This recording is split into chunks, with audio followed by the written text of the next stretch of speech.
Hello friends, welcome to a new watercolor tutorial. In this tutorial, we are going to develop this street scene from imagination or from memory.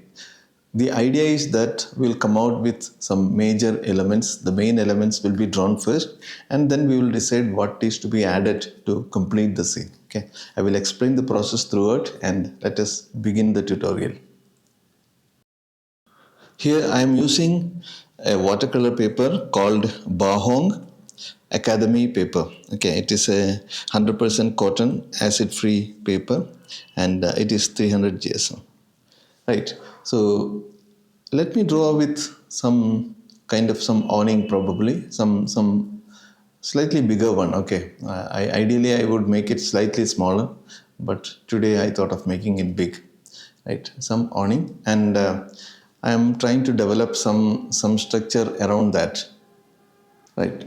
I'm using a waterproof pen for today's drawing, and the pen is Sailor Feud pen. Okay. I don't know if I am spelling it correctly. And the ink that I have used for this is platinum carbon ink, which is a waterproof ink, as far as I know. Right. This looks to be a good structure, the basic shape of the structure, and maybe some board on the structure, and we need something here. Okay, so let us make a lamppost. Yeah, this will be good. Today, I mean, the video is in real speed. I mean, it is not fast forwarded, so you might find it a little slow. I thought that will be helping you to understand the process better. And yeah, this looks good, and we need some figures. Okay, so what should be the size of the figure? That is something that I always find it little challenging. We have to decide it correctly. Okay, so we cannot make the figures too small or too big. It should be within a range of believable, size. Okay, so this looks good to me. So we need maybe a couple of more figures. Okay, maybe this figure is looking that side. See, these are just some kind of initial ideas. When we develop it more, I might change some of this. Okay, so I might discard some of these drawings. I might modify some of these drawings. So I always want to, I like to retain that freedom of changing it later. Even though it is a pen drawing, I might change it. Okay. These are some maybe windows.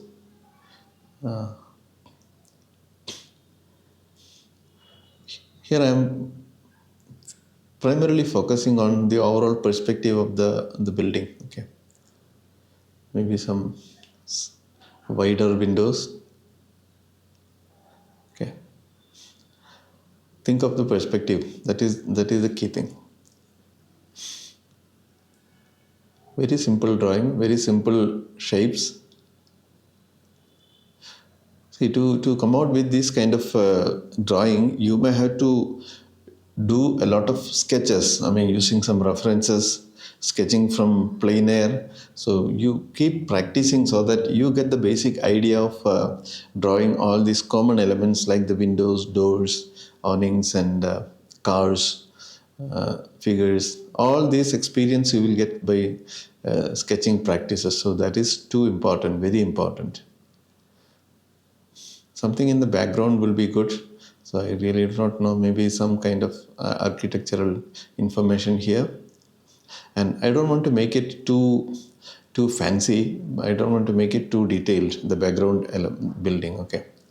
So I might suggest some windows or doors later, but I don't want to draw and make it too complicated. And now with this much done, let us make some faraway cars. Okay. Some car. Here, maybe another car there, here. Right, I think this much is sufficient for us to proceed with the painting. Okay, so this is good enough. So you may find that my board is shaking little because I'm keeping my watercolor pad on a block on an easel, and the easel always moves a little bit. Okay, so I cannot put it on a tabletop because I always keep my paper at an angle. So to keep it at an angle, I kept my drawing board on an easel. So that is the reason it is slightly shaking. I try to reduce it, but sometimes it happens, particularly when drawing.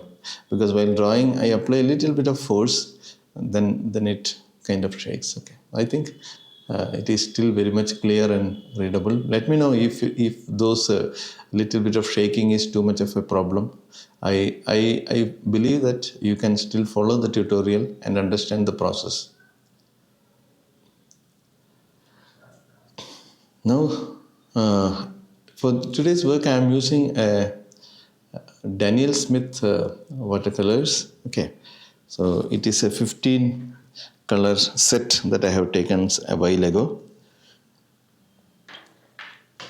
and I'm using some simple blue colors. Okay, some kind of cerulean blue, cobalt blue kind of a color. I, I'm not pretty sure about the precise name of the color in the set. Okay, but you can understand it is kind of cobalt blue or cerulean blue, and now I'm using some kind of yellow ochre kind of a color for the building. Little bit of spreading is happening. I mean, little bit of yellow ochre is getting into the sky, so I'm lifting it out immediately. I think it is fine. So I am not making the building too much of colorful. Okay, it's little bit of pale colors. Okay.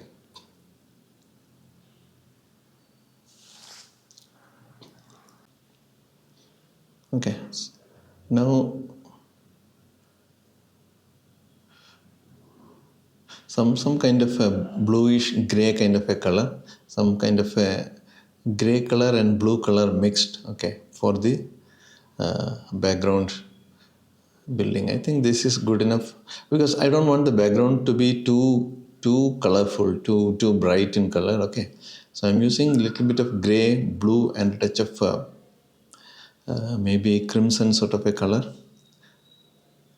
It's a kind of purplish gray, I would say. So you don't have to precisely worry about the colors that I am using. You can think that it is a kind of a purplish gray kind of a color. So you can mix your own colors to get this kind of a color. And any sort of gray would be good enough. I mean, gray, even any other colors. I would say little lighter color. Okay, lighter in the sense not very vibrant, because this building is supposed to be in the background. So we should kind of create the illusion that this is in the background. And there are some tonal variations here. Okay, it is not a flat wash sort of a thing. As it comes down, I am using more and more darker tones. Okay, I am cutting around the figures and the cars. Okay, so that their shapes are clear. Okay, the cars and the figures are important, so I wanted their edges should be little clear. And I wanted to connect this shadow to the shadow underneath the awnings. Okay, so that it's always I always feel that it is a good idea to connect all these shadows. Okay, let the shadows be connected so that there is a kind of a flow. I mean, there is a kind of a connection between these shadows and the overall. It looks all connected. Well, there is a kind of synergy. Okay. These elements should not be some disconnected elements all over. Okay. Now with these shadows, the awnings and the first building and the faraway building, everything looks kind of connected. Some kind of shadow tones on this. The paper is not very dry. It is still kind of little bit damp. So I'm thinking of some big shadows on this building just to create some interest. Okay. I'm not I mean, very much bothered about if these shadows are really justified, which is the object creating the shadow. Probably the front building is in some way connecting, I mean, creating those shadows on the buildings. So you can assume the direction of light, etc. So here it is just kind of an interest that I am creating, okay. If you really want to justify the shadows and the shapes of shadows, you can pay more attention to that. Now it is fully dry, okay. And let us make some warm red color to, red color awnings, okay. I realize that this is little too big. It should have been smaller. But anyway, since we have made the drawing big, let us continue. If you're following along, you can make it little smaller, okay.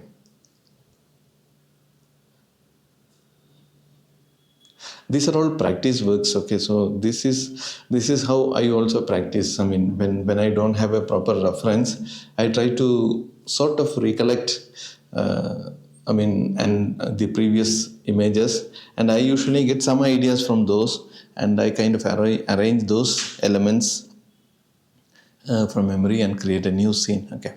So whenever you sketch, you plan, you build up your vocabulary, and you repository of elements that you can draw, that you can memorize, and then you can use those elements and create some unique arrangement and create a unique scene, okay. So the more you draw, the more you practice, the more elements you can draw, and you can create more and more subjects, scenes from imagination. It may not be purely imagination, it is a mix of imagination plus collecting from your memory, okay.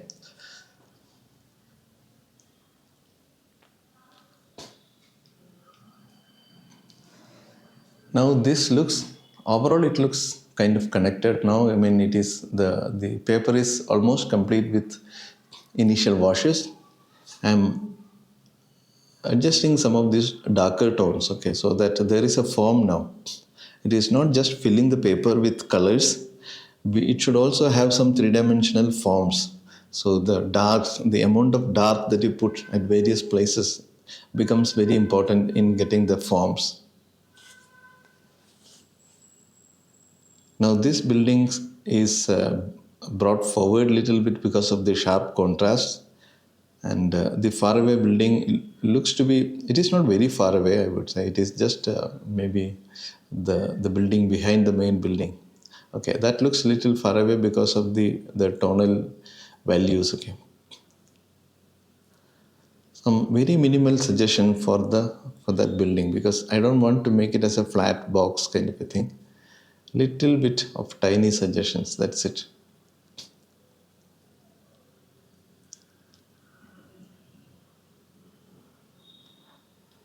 As I told, the paper is Bahong Academy paper, cold pressed watercolor paper, and the colors that I am using as of now is Daniel Smith watercolor set. It's a 15 color set. I will give the details in the description below. If you want to know precisely the set that I am using, I will give the details in the description below. Please have a look. Little bit of a shadow and plane changes on these cars. Okay. Some kind of a blue gray kind of a color it is. The idea is to bring out the forms, okay. Maybe a little bit of a shadow here. If possible, you should justify all the shadows on the building and shadows on the car, etc. But here, I may not be 100% justifying it, but that is okay. I feel that is okay. Little bit of imperfections, I really think that it is good, because people will stay focused more and try to kind of think, okay, it will force the people to think why it is done that way and all. So it may kind of engage, okay. If you really want everything should be perfect, then you can pay more attention to the consistency of shadows, etc. But if it was an exhibition work or a work that is intended for selling, I would have paid little bit more attention on the shadows and all these elements, in fact. So here we are just going bold and we are just following the kind of impulse and quickly painting it. Okay, so some of the decisions might be wrong, but please continue the practice. Right.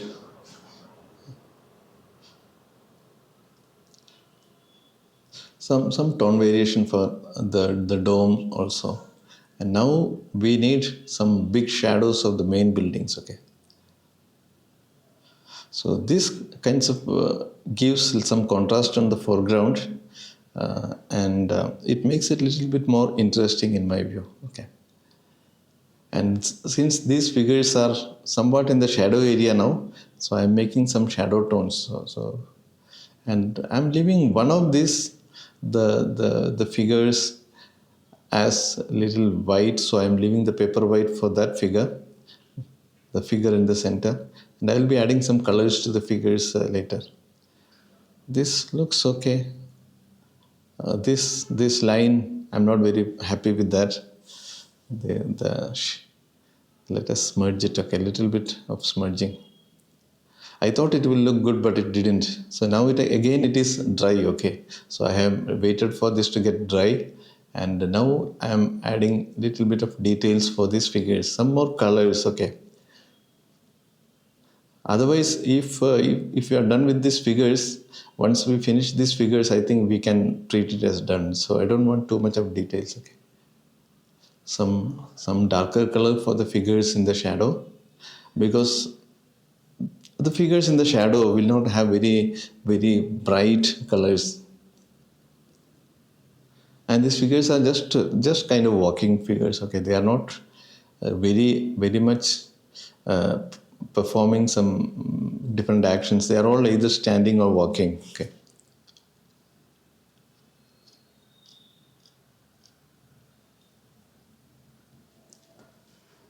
Some various colors, a little bit of a color tint, some blues, some reds, some greens, etc.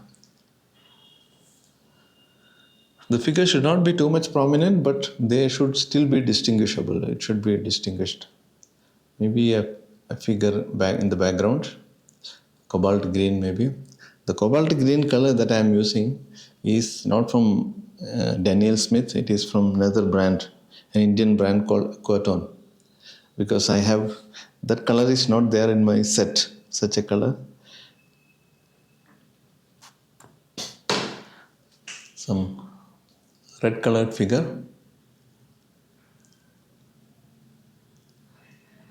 So you can please decide your own colors. Okay, you can pick your own colors for these figures. I often find it little struggleful or challenging to pick up the colors for the figure, the dresses of the figures. Okay.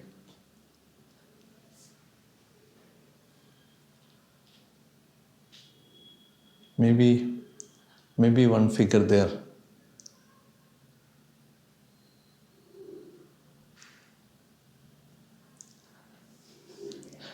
Now the main figure with the paper white is kind of disturbing me. I had to think of what should be the color used for the main figure, for which I have left the paper white. Maybe cobalt green. I think I have mixed a little bit of white to that to make it a little bit more, contrast. And yeah, he's slightly bigger, he's closer to us. Okay. Again, don't worry about the precise colors. Okay. So, decide your own colors. If at all you are following this along, and if you decide to paint the subjects, decide your own colors. Okay, and you try to think of little bit of alteration. You try to change the subject a little bit using your own imagination. That is how you develop. You can understand the process and apply the process on your own subjects. Okay.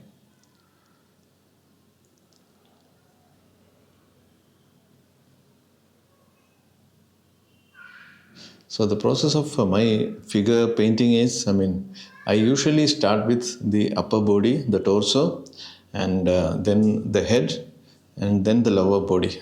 But it is not 100% true always. At some places I start with the lower body also, because it all depends upon how the idea gets developed. Okay. But most of the time I start with the upper body, and then the head, and then the legs.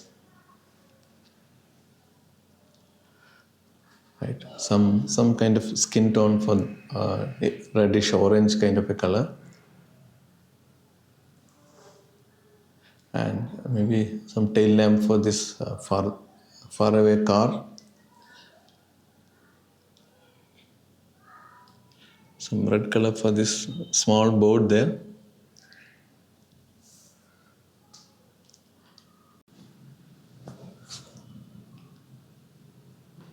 some darker tones for that board. Okay.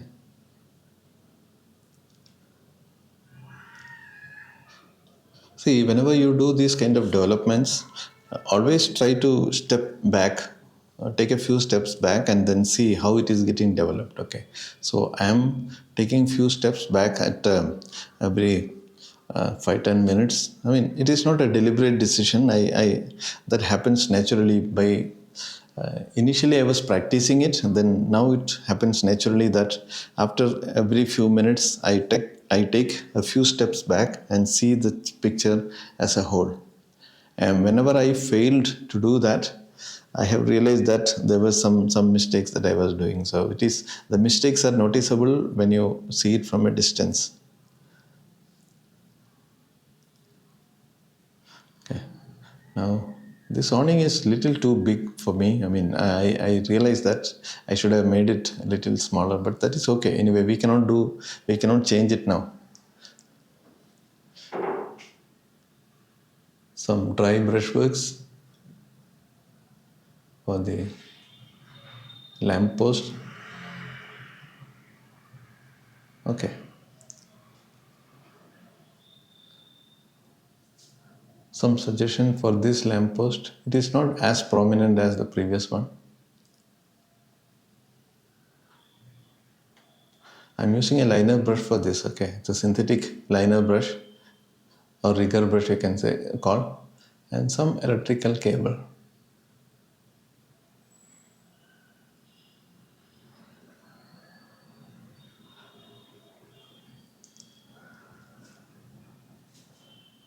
Now some highlighting touches, some headlamp using white watercolors. Okay, so you could use maybe gouache also for this highlights. Okay, and if you are against of using whites in watercolors, you can skip this step. Okay, you can maybe scratch the paper, or you can use masking fluid. Then if you're using masking fluid, you should plan these white spaces precisely at the beginning, which I find it very challenging or very limiting.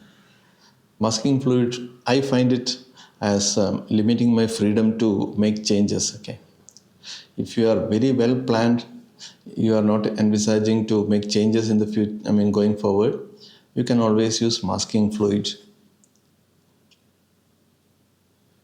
Some highlights. Okay, I think this is pretty much done. These are some very minor touches. Okay, very minor touches, and some directional line. I'm not sure I should do this. Okay, I think it went too bright. Okay, but I'm expecting that it will dry lighter. Okay, I shouldn't have done this line. I feel that I shouldn't have done these lines. But anyway, once done, we cannot make changes. So if you are following along, you can decide whether you need to make those lines on the road or not.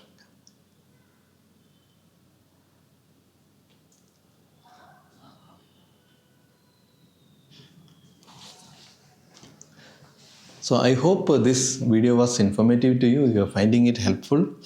If you think this was informative, this was helping you, please do subscribe to my channel and press the bell notification. If you have any questions or suggestions or comments, write them into the comment box below. I'll be more than happy to come out with my answers as early as possible. And if you think this can help your artist friends or artist groups, please share the video to them so that they also can take advantage of this video. And I also will get a little bit of motivation that my videos are reaching more and more people. Right. So I'm about to declare it as being done. So just some final touches. So this is where people spend a lot of time, and if you do these finishing touches beyond a point, I'm sure that you are likely to spoil the work. Okay, so please be more careful when you do these finishing touches. Okay, I was just thinking that okay, something dark here, some additional details on the building would be helpful. So I'm making a big arch kind of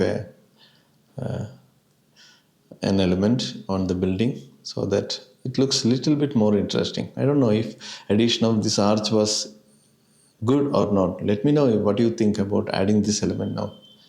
Okay, whether it was looking good without this arch, without this door, or it is looking better with addition of the door here. Okay. An entrance. Okay.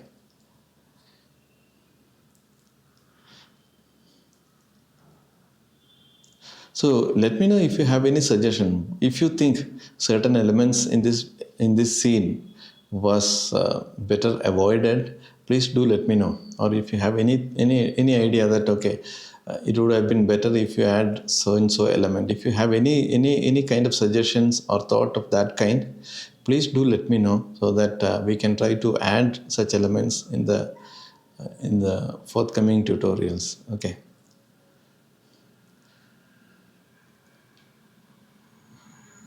Right. I think I should call this as done, because the more I do, and I'm very much likely to create more mistakes, and it might spoil the work. So I have signed it, and we can probably treat this as done. Okay. So let us now take out the tape and let us see how it looks with a crisp white edge after taking out the tape. I feel this looks convincing. So thank you very much for watching this video. If you have any questions, any suggestions, comments, please write them into the comment box below. And if you haven't subscribed to my channel, please do subscribe and press the bell notification. And don't forget to share this video to your artist friends and artist groups.